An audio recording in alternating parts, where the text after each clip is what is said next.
Hello kids, how are you? I hope that you will be fine and happy. Today we will read this chapter 23, reading comprehensions. Okay, let's start now this chapter. Comprehension means the ability to understand. Comprehension का अर्थ होता है समझने की योग्यता. Reading comprehension is an exercise that trains student to understand a language. जो compression होता है वो एक तरीके एक ऐसा अभ्यास होता है जो समझदार जो अच्छे स्टूडेंट्स होते हैं उनको आसानी से ये लैंग्वेज भाषा समझ आ जाए, इसको समझ सके, केवल इसका यही उद्देश्य होता है. Okay, stuff to be followed while doing a compression exercise. यदि हमें कंप्रेशन एक्सरसाइज करनी है तो इसके लिए हमें कुछ स्टेप्स फॉलो करने पड़ते हैं. जैसे read the passage till every sentence get clear to you. हमें उस सेंटेंस को तब तक पढ़ना चाहिए जब तक वो क्लियर ना हो. Consult the dictionary if needed. जरूरत हो तो आपको डिक्शनरी का भी प्रयोग करना चाहिए. Read the questions carefully. आपको क्वेश्चंस को भी केयरफुली ध्यान से पढ़ना चाहिए.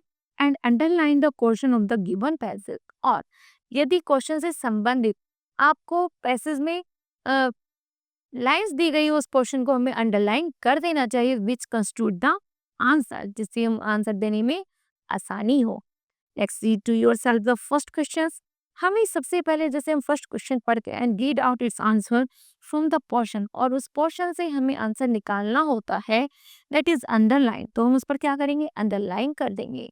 Tick out the theme of the answer.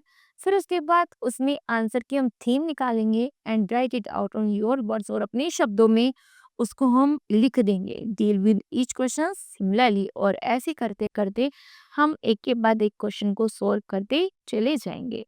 Next, let the answer be in the same tense in the which the question has been asked.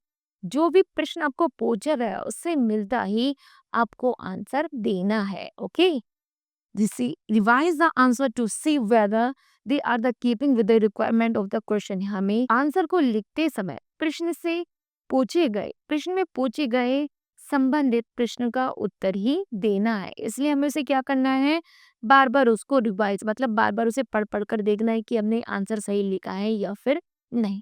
Okay, अभी पता चला क्वेश्चन कुछ हो कह रहा है, आंसर कुछ कह रहा है. ओके, नाउ चलिए अब हम पढ़ते हैं कॉम्प्रेशन. फर्स्ट पढ़ते हैं. Read the following passage about the health. ये जो पैसेज है किसके बारे में, हेल्थ के बारे में. चलिए, our health depends largely on what we eat. हमारा जो हेल्थ है वो किस पर डिपेंड है, जो हम खाते हैं.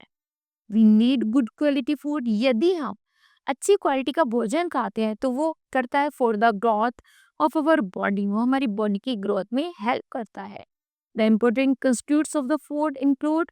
यदि हम अपने भोजन में इन सभी चीजों को मिलाते हैं जैसे carbohydrate, fats, proteins, vitamin, minerals and waters को, देन वी मोर ग्रोथ. तब हमारे शरीर की अच्छी ग्रोथ होती है.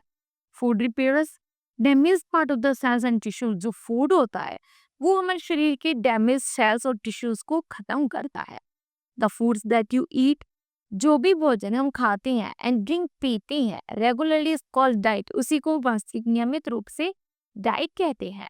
ए diet which contains all the essential food constituent in the correct portion. यहाँ तक कि जो डाइट होता है वो हमारे शरीर की प्रत्येक भाग को क्या करता है, एनर्जी प्रदान करता है. और नियमित रूप से हमें उसी समय भोजन की जरूरत होती है जो हम नियमित रूप से लेते हैं, उसी को हम बैलेंस डाइट कहते हैं.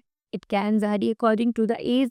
यहाँ तक कि एक एज के अनुसार, gender and the occupation of a person. जिस व्यक्ति को व्यवसाय या एज होती है उसी के अनुसार जब हम आहार लेते हैं तो अभी हमारी बॉडी फिट एंड फोर रहती है. Okay, nutrition is the process of the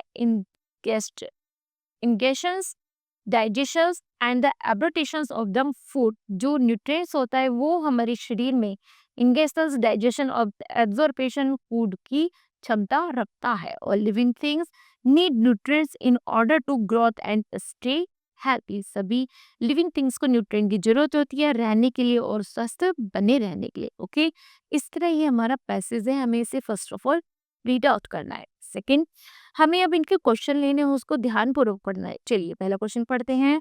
why do we need good quality food. हमें अच्छी तरह का भोजन क्यों खाना चाहिए, क्यों खाना चाहिए. तो यहाँ ये हमारा वर्ड है, we need good quality food for the good of the body. Okay, हम इस पे यहाँ पर मेंशन करेंगे. नेक्स्ट है, what are the important constitute for food. तो है important questions हैं. The important constituent of food include carbohydrates, fats, proteins, vitamins, minerals and water. Okay. इस तरह हम इसको सेकंड पर अंडरलाइन करेंगे और सेकंड प्रश्न का उत्तर लिखेंगे. Okay. Now kids, this chapter will be completed. I hope that you understood well. Thank you. Have a nice day.